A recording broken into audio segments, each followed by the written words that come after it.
We have the original equipment OEM Aisin water pump for the 3rd generation Prius, and in this video we're going to show you how to replace it.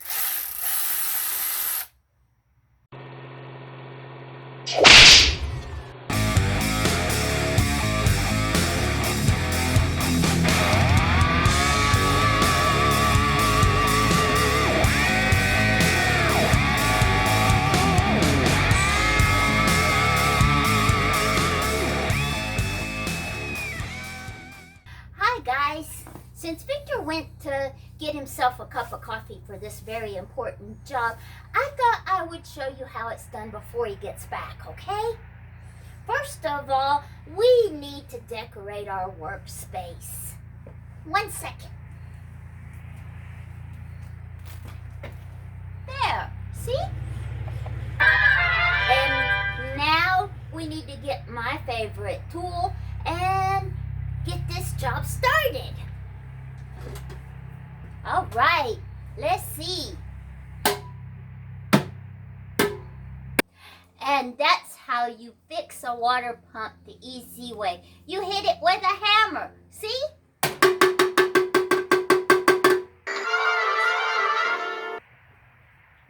Well, hello. All right, looks like all my tools are ready for this job.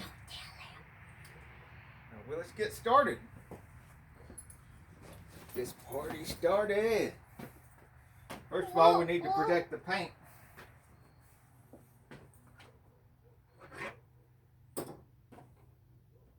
Gotta protect the coffee. There where it won't spill. Well, we will be using the Ryobi, which she got me for my birthday. If you haven't seen it, check out the tool review video we did on this. This means we won't have to be using the air ratchet. All right, got to get access to this water pump. Taking all this snorkel and everything off. Get that off out of the way.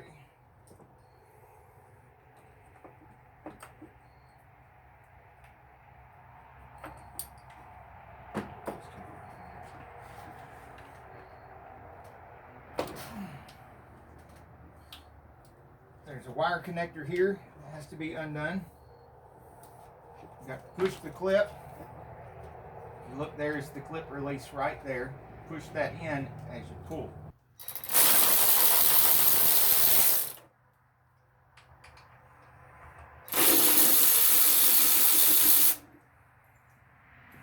If you don't have one of these Ryobis, there's a link in the description.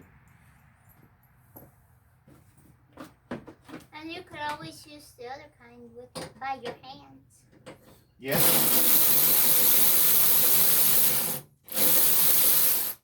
Could just use a regular hand ratchet. Or the Milwaukee, but the Milwaukee costs about twice as much as this Ryobi. It is more, the Milwaukee is more powerful, but as you can see, you don't really need a lot of power for this kind of job right here. Or do you need it for any?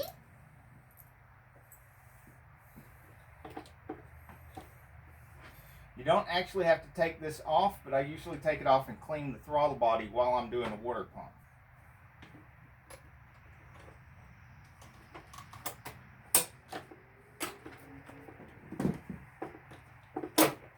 I will see you later. Bye. Now I'm going to bring you guys over here so you can look down in there and see the water pump. A couple things you need to know before you take your water pump off. You're going to want to have this kind of coolant here, the super extended life antifreeze coolant. You can get this Penfrost A4 at your Toyota dealer, or you can get it at the link in the description down below.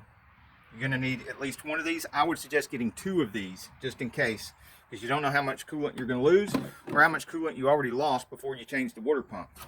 And the second one would be nice to have, because if you're leaking coolant somewhere and it leaks down enough, just a little bit too much coolant gone out of your system, and it ruins the water pump. That might be why your water pump's ruined in the first place. You're going to want a spare bottle of this to make sure that you keep your reservoir full from now on, because if you're losing coolant and you got the least bit too low, that will kill your water pump like that. And the second thing you want to know that's going to save you a couple $100 is these water pumps, $400 or $500 at the dealer. And Aisin is the original equipment manufacturer for Toyota. And look at the water pump you get if you use the link in the description, what they send you. And get this bag off of here so you can see. Right here, above where it says Aisin, if you buy it from the Toyota dealer, it'll say Toyota right there. And you can see that Aisin has scratched that off. And they put it in their own box, instead of leaving Toyota on there and sending it to Toyota so Toyota can mark it up and sell it to you for twice as much. So you'll get this for about half the price. It comes with the new gasket and save $200 or $300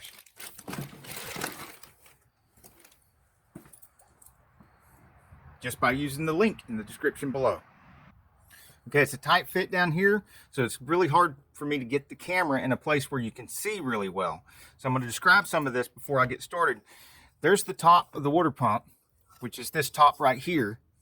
And to give you an idea of where these bolts are that I'm going to be working on, look at the back side of the water pump and see there's 1, 2, 3, 4, 5 bolts.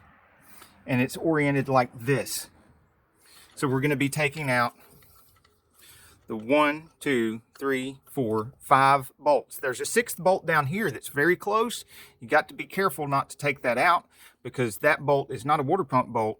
It's a timing cover bolt. So we're going to try to avoid that, and I'll try to give you a better view of that once I get the water pump out of there. First, we'll take this electrical connector loose. See? You just press on this tab right here and pull toward the driver's side of the car. If you don't have a 12mm swivel, you can use just a regular socket.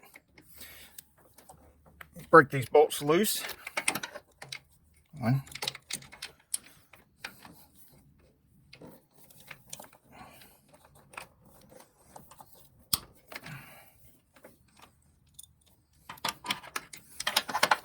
I got to reach down here and feel for that one, because you just can't see it. Hear it break loose. Reach down there and feel for the next one. Make sure I'm not getting the timing cover bolt.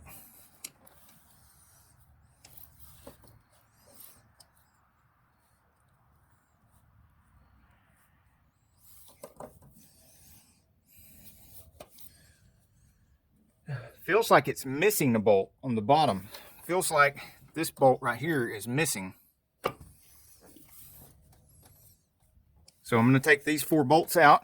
Well, I'm going to pop the 4th one loose, because I've already broke 3 of them loose. I'm going to pop the 4th one loose.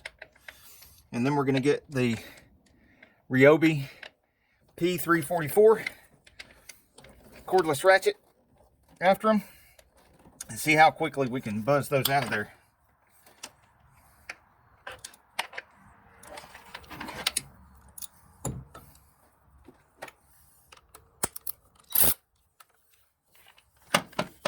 Let's get the bottom ones first, so that I'm not fighting to try to hold up the water pump while the bolts are coming out.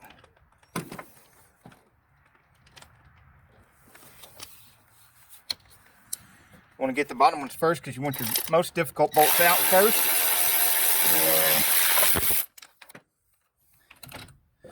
If you get your most difficult bolts out first, then you won't be fighting with the weight of the water pump while you're taking the last bolt out. All right. And this Ryobi has a little light of its own too, so that helps out a little bit.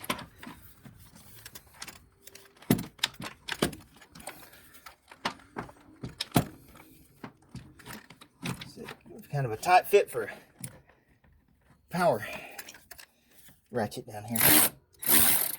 Now you got to be careful when you're backing these out, because if you get backed out too far, you might get your ratchet head trapped. That's just enough room. You can actually get it out of there. without trapping the head. If you back a head of a ratchet up too close to something else, then you can't switch to reverse direction or anything. And this bolt's a little bit harder to get to than that bolt, so we're going to leave that bolt for last. So it'll be the easiest bolt to get out, will be last.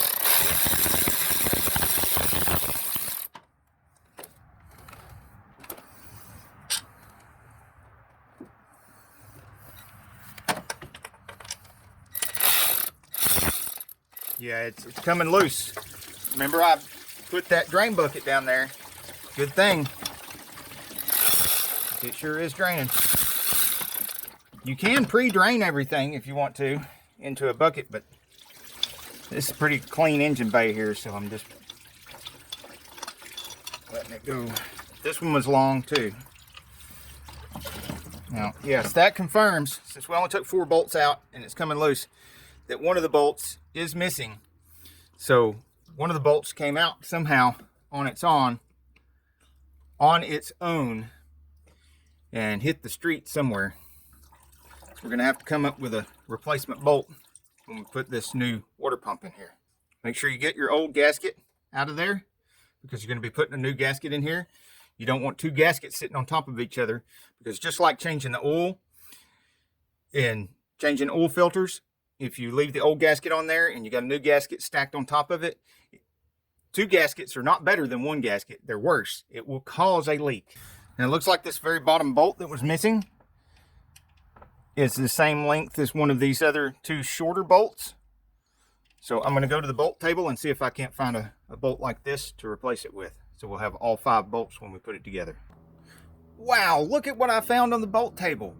It's not only the same threads and thread pitch, but it's the same size head, so we can continue to use the 12mm on all 5 bolts. Isn't that sweet? Now, you can buy and look in a service manual how to do these repairs on these Priuses, but one of the reasons why I make these videos is because nothing seems to ever go as the instructions explain in the service manuals. Always something there that's strange or different to trip you up. And I like to include that stuff in my videos, because I know you're probably going through the same kind of thing with every job you do. If I'm right about that, please comment below the video. What are some of the most common problems you run into when doing jobs that are not in the service manual? That way we all know we're not alone in this. On this water pump gasket, you can see there's a smooth edge right here. That goes towards the engine block. When you're laying this in here, get it down in the worm track, there is a little divot sticking out right there. See that divot? It goes right here. And it faces closely to the water pump, so that it goes down in there. And then just move your finger around and make sure the whole thing goes way down in there. And this is designed to go in here dry with no kind of sealant or anything else. Stick it in there dry. And see how far it sticks out. It sticks out quite a bit. So it doesn't really need any help sealing. But you do need to make sure that this surface is nice and clean. So take a flashlight or something and look at it real good, and then rub your fingers on it, your clean fingers. Wipe them off good and rub it on there so that you can maybe feel something that you don't see. See how I'm tilting this as I go down? It won't go in otherwise. You can't just stick it straight down in there because it just won't go. Okay. And I'm feeling of it to make sure that I don't get it aligned wrong and damage that impeller. And if you don't know what an impeller is, this is the impeller. It's pretty thin. Put one of the longer bolts in here first to get it started.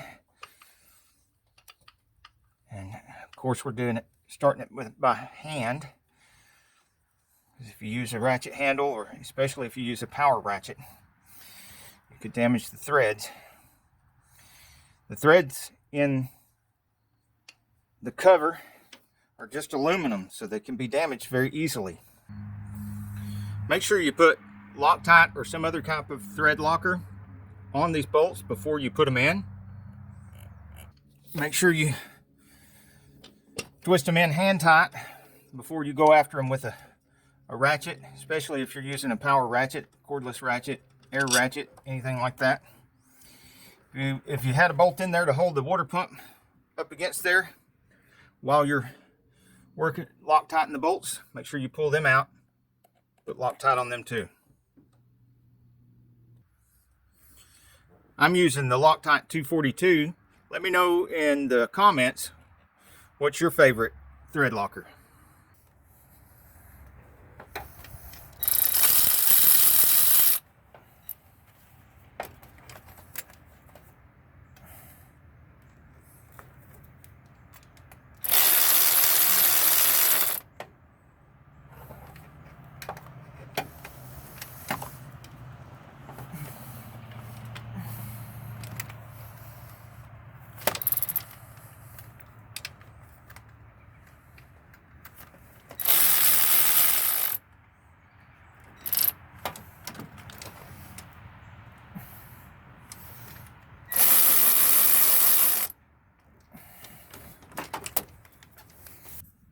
Don't forget to put dielectric grease on your connector and connect it back up. If you forget to put the connector on, your water pump's not going to work.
Don't forget to fill up your coolant and leave the cap off. Run the engine for a little while. Top off the coolant. With the cap off, it won't build up pressure. Not too long. We're talking just a couple of minutes now. Once you're sure it's full, put your cap on and go a short trip or something before you go a long trip, and double check that coolant again. Thank you so much for watching our videos. We have playlists full of repair videos, tool reviews, car show videos, show cars, hot rods, mod rods. If it's got an engine and wheels on it, it's probably on this channel. Till the next video, make sure you wipe the blood off your tools before you put them away.